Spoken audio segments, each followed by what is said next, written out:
बिस्मिल्लाहिर्रहमानिर्रहीम।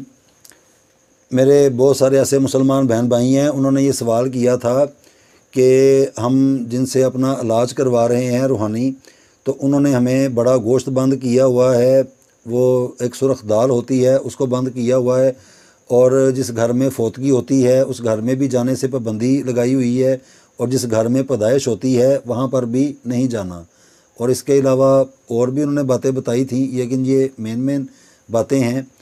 तो मैं यहाँ अपने तमाम मुसलमान बहन भाइयों को ये बताना चाहता हूँ कि जो आमल हज़रात होते हैं वो किसी भी किस्म की परहेज़ मरीज़ को नहीं लगाते, क्योंकि वो परहेज़ें आमल साहब ने करनी होती हैं। जैसे एक डॉक्टर है तो वो डॉक्टरी का इल्म उस डॉक्टर ने पढ़ा हुआ है, उस मरीज़ ने नहीं पढ़ा हुआ।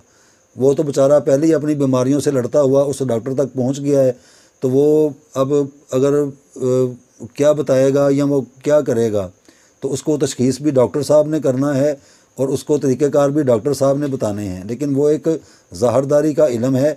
लेकिन ये जो रूहानी उलूम होते हैं, इसके अंदर जब कोई मुआलज इलाज कर रहा होता है तो वो किसी भी किस्म की परहेज़ उसके अंदर नहीं लगाई जाती। परहेज़ उसके अंदर सिर्फ अच्छे और बुरे कामों की होती है कि वो काम किए जाने चाहिए ज़िंदगी में जिन कामों को करने का अल्लाह सुब्हानो तआला ने हुक्म दिया हुआ है, और उन कामों को नहीं किया जाएगा जिन कामों से अल्लाह के रसूल और अल्लाह सुब्हानो तआला ने मना किया हुआ है। उन कामों को नहीं किया जाएगा, सिर्फ ये परहेज़ है। उसके अलावा इलाज के दौरान वो चाहे बड़ा गोश्त खाए, वो चाहे फोतगी वाले घर में जाए, वो चाहे पैदाइश वाले घर में जाए, इससे कोई सरोकार नहीं है। इलाज अपना एक वजूद रखता है, और वो इलाज वो जो मुआलिज साहब हैं वो चूँकि कर रहे हैं, उनका इलाज उनकी ट्रीटमेंट सारी उनके ज़िम्मे है, तो वो करेंगे इलाज, और वो जो परहेज़ें हैं वो भी उन्होंने करनी हैं।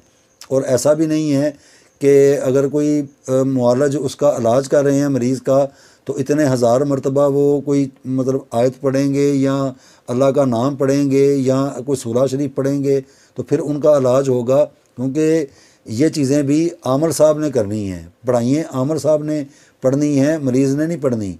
मरीज़ को फ्री हैंड दिया जाएगा, सिर्फ अपनी जो उनकी पावर है, जिस चीज़ के वो आमल हैं वो उसको शेयर करेंगे उस मरीज़ के साथ, और उसके ऊपर किसी भी किस्म की कोई परहेज़ नहीं है। वो बड़ा गोश्त भी खाएगा, वो फोतगी वाले घर भी जाएगा, पैदाइश वाले घर भी जाएगा। और हैरत अंगेज़ ये बात होती है कि फिर उस मरीज़ की तबीयत ख़राब भी नहीं होती।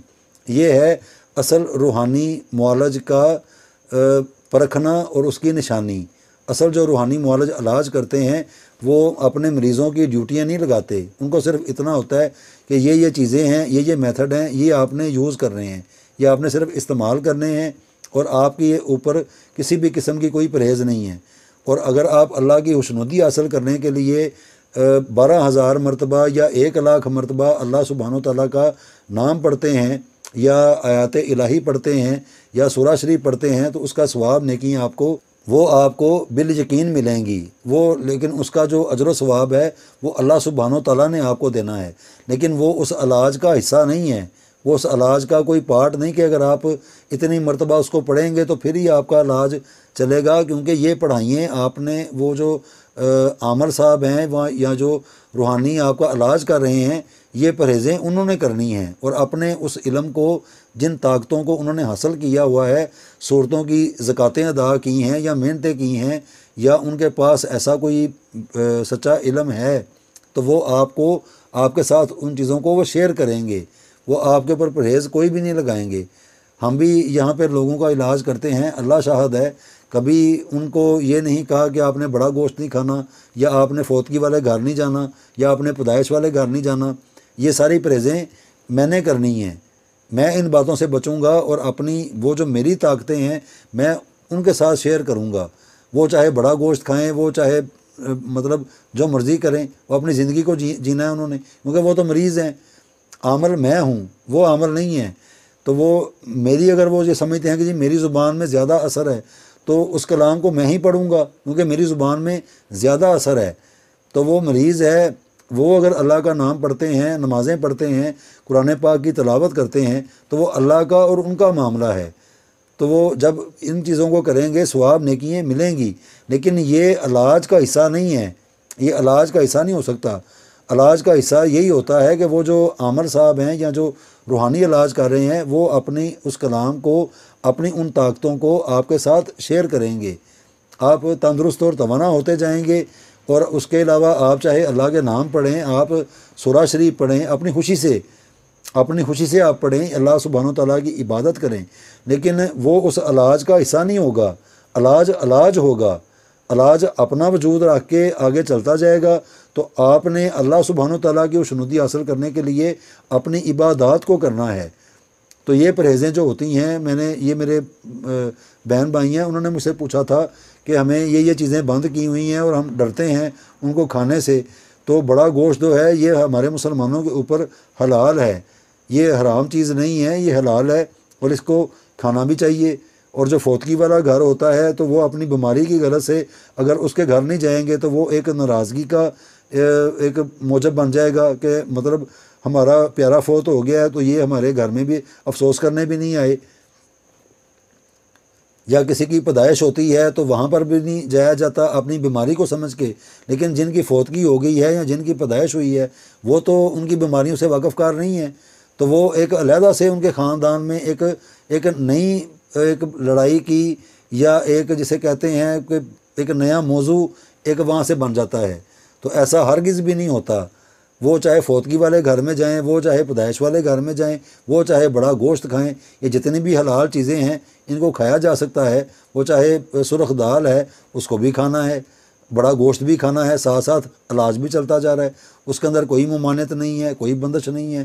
تو یہ میں جو میرے مسلمان بہن بھائی ہیں ان کے سوال کا یہ جواب تھا۔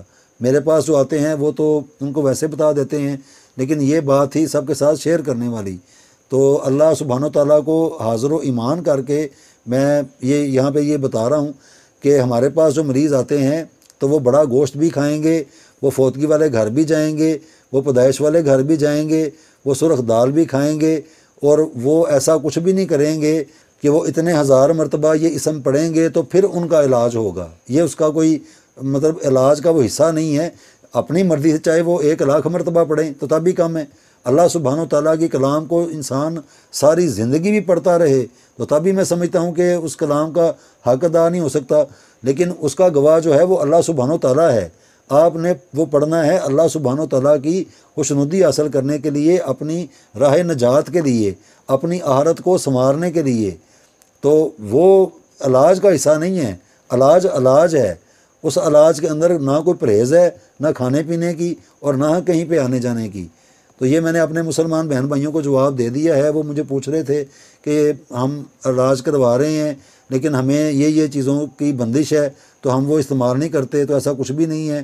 علاج جو ہے وہ اپنا ایک وجود رکھتا ہے، اپنا ایک معیار رکھتا ہے، تو اس علاج کو کیا جانا چاہیے، اور اس علاج کے اندر کسی بھی قسم کی کوئی پرہیز کی ضرورت قطعاً نہیں ہوتی۔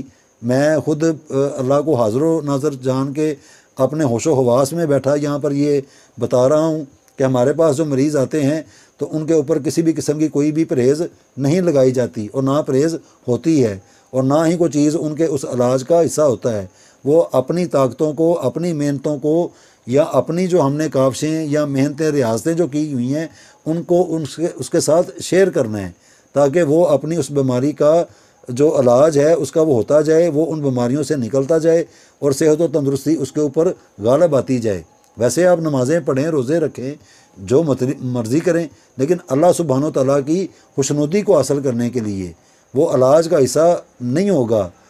تو یہ بڑا ضروری ایک سوال تھا، تو وہ پتہ نہیں اب کسی کی سمجھ میں آیا یا نہیں آیا، لیکن اصل جو علاج ہے، اصل جو معالج ہوتے ہیں وہ اپنے مریض کو کسی بھی چیز کا پابند نہیں کرتے۔ ان کی اپنی زندگی ہے، وہ اللہ کا اور ان کا معاملہ ہے۔ اچھے کام کریں گے تو اچھا بدلہ لے لیں گے، برے کام کریں گے تو برا بدلہ لے لیں گے۔ اگر اچھے جو میسیجز ہوتے ہیں، اچھی جو کلامیں ہوتی ہیں، اچھی جو چیزیں ہوتی ہیں، وہ پیغام ہوتے ہیں، ہدایت دینے والی ذات صرف اللہ کی ہوتی ہے، تو علاج کا وہ حصہ نہیں ہوتا۔ تو اب جو دوسرے لوگ پرہیزیں کرتے ہیں یا جو لوگ ان سے علاج کرواتے ہیں تو ظاہر سی بات ہے ان کو پھر ان کی باتیں یہ ماننی پڑیں گی۔